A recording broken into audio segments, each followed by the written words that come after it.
Hey guys, Jason here. Have you played Corpse Party? The first game was originally released on the NEC PC98 series of computers in Japan back in 1996. I doubt many of us have played it there. Well, first of all, it is in Japanese. And then secondly, while the PC98 was extremely popular in Japan, it didn't share the same commercial success outside the land of the rising sun. However, there were a few remakes on other platforms, but the first localized English release came to us from Xseed Games on the PlayStation Portable in 2011. And this version was already the second enhanced remake of the original game, also known as Corpse Party Blood-Covered Repeated Fear. Now this version would continue to be improved upon and released over the years, iOS in 2012, 3DS in 2016, and now this latest release in 2021. Simply titled Corpse Party or Corpse Party 2021.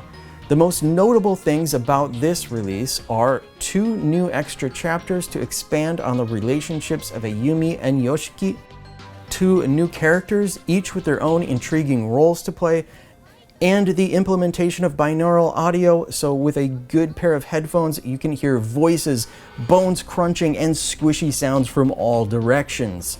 Now this is of course in addition to all of the extra chapters and content that was already added in past releases.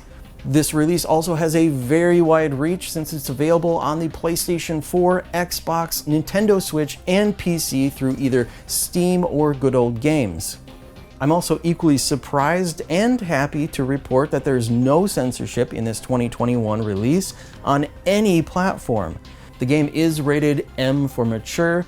Now, there are a couple of things here that I know for sure Sony and Microsoft don't allow on their platform, but I'm not going to bring attention to them, so you'll have to guess that on your own. Point is, it's all there, even the colorful cult classic lines that fans of the series expect to see. All there. Thank you. じゃあちょっと塗ったくってくる。Yay! God, I love Psycho. She is awesome. Now, if you haven't played Corpse Party before, don't worry, I hadn't either. Now, while I did unbox Blood Drive on the PlayStation Vita, I never actually got to play it because everyone was telling me I should start with the first game. And, well, my PSP and 3DS collection were never much of a priority for me, and I'm not much of a PC gamer.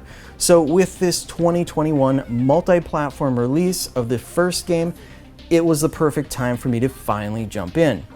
Now, after playing through the game and experiencing multiple endings, I can safely say this first game holds up really well.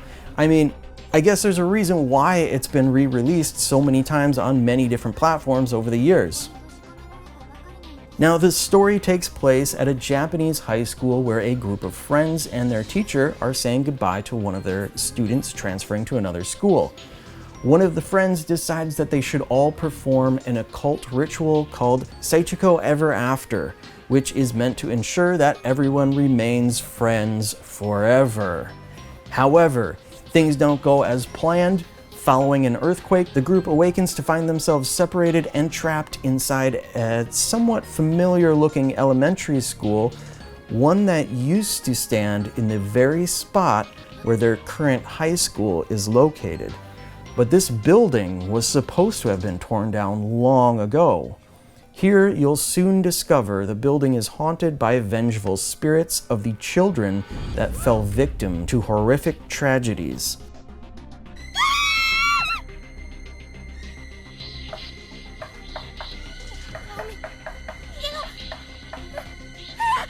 Your only hope of escape, much less survival, is to uncover the chilling details surrounding the murders of those trapped before them.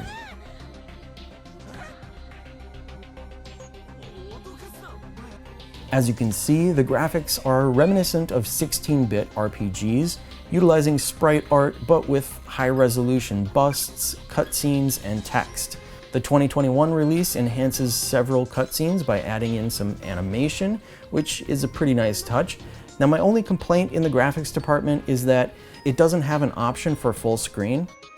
There's this border around the main gameplay, and honestly, this isn't a problem at all on a nice big TV, but for those of you playing on, say, the Nintendo Switch Lite, I think it would have been nice to have a full screen option. The music in this game is really good. It's CD quality audio despite the visuals. The voice acting is only in Japanese, but it is top notch. Even if you don't understand Japanese, you'll detect a lot of inflection in the voices. It really adds a lot. It helps flesh out the characters and story immensely.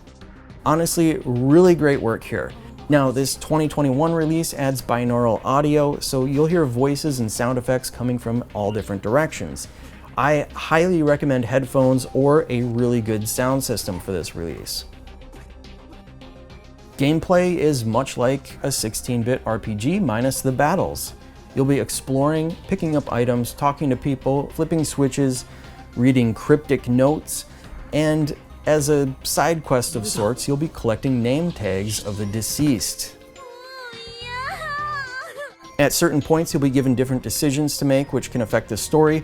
Choosing the wrong options could result in an early bad ending. Each chapter has a handful of these bad, premature endings for you to encounter, and these are actually kind of fun to try to find because you'll unlock those endings at the main menu. It's almost like another collectible side quest. There are also times you'll be chased by ghostly apparitions, which you'll need to evade and or figure out how to escape.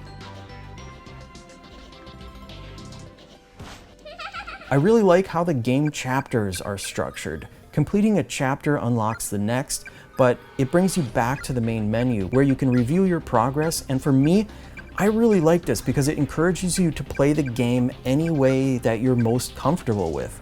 Some people will finish a chapter and then reload checkpoints and saves to complete everything in that chapter, everything that chapter has to offer before moving on to the next. Other people might want to quickly progress from chapter to chapter, and then after completing the game, do chapter select and pick up the missing collectibles and endings. Then you have the extra chapters and stories to play, and some people that may have already played the games in the past might want to jump straight into those new stories, and that's possible too. Overall, this game has a really good story. The unique localization makes it a lot of fun. Combined with the voice acting, it really brings out the personality in the characters. Achievement and trophy hunters will appreciate that this is on PlayStation 4 and Xbox now. Again, I would have liked to see a full screen option. It would have especially been useful for those that are playing on smaller screens, but on a big TV, I do appreciate that they at least use this edge border for some useful information like inventory and character data. Now, if you're looking for the latest in next-gen visuals, obviously this isn't going to be the game for you. But if you don't mind sprite art, this was a really great spooky game with some pretty creepy story elements. I definitely recommend it, and I'm looking forward to jumping into the rest of the series. Maybe I'll finally be able to play my copy of Blood Drive soon. In a category of sprite art games, I give this an 8 out of 10. Now, one final thing I'd like to bring up is that this currently is a digital-only release. Several people have asked if there will be a physical edition, and Xseed Games has stated that a physical version has not been planned, but they are taking feedback. So if you're interested in seeing a physical edition, feel free to keep your suggestions going, and it probably wouldn't hurt to contact a physical edition publisher like Limited Run Games. I know they've worked with them in the past, and this game is about that right price point for a limited run to do a physical release. Maybe even a collector's edition, who knows? Anyway, no physical version yet, but they are open to feedback. Either way, this digital version is pretty reasonably priced. MSRP is only $20 US. Again, it's available on PlayStation 4, Xbox, Nintendo Switch, and PC through Steam or Good Old Games. Anyway, that's gonna do it for today. Thanks for watching, guys. Until next time, I will see you later.